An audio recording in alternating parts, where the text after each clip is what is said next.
14 से लेकर 18 तक समानता के अधिकार का वर्णन किया गया है।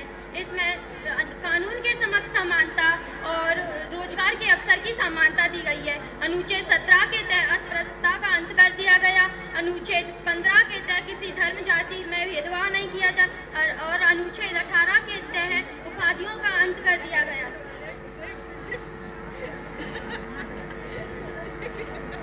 अब है शोषण के विरोध का अधिकार।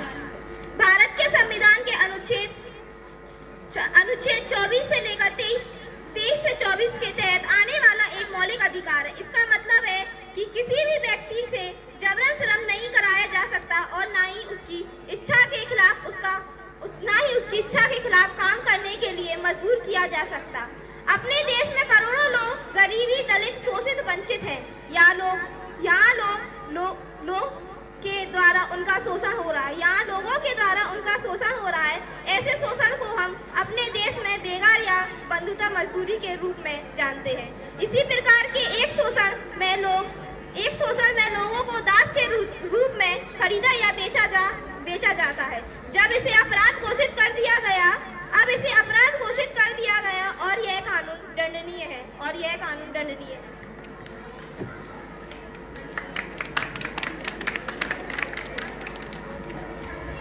स्वतंत्रता का अधिकार। भारतीय संविधान में अनुच्छेद 19 से 22 तक स्वतंत्रता के संविधान का वर्णन किया गया है। इसमें किसी भी नागरिक को सर्वांगीण विकास करने के लिए अनुच्छेद 19 के तहत 6 प्रकार की स्वतंत्रता दी गई है, जैसे कि भाषण और अभिव्यक्ति की स्वतंत्रता, किसी भी हिस्से में स्वतंत्रता, बसने की स्वतंत्रता, व्यापार करने की स्वतंत्रता आदि।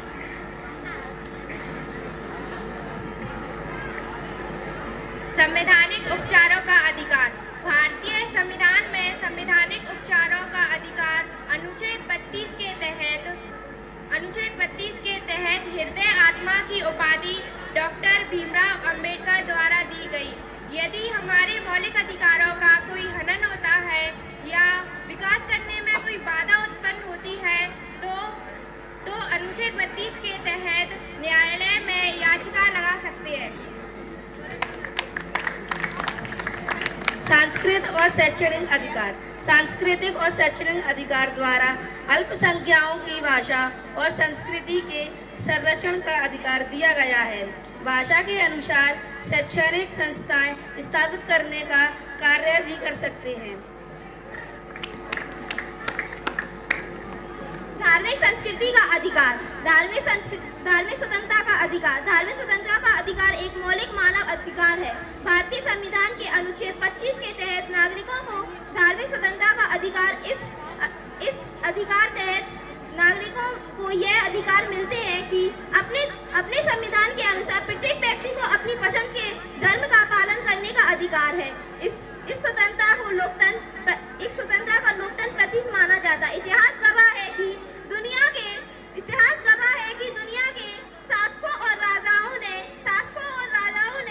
अपनी प्रजा को अपने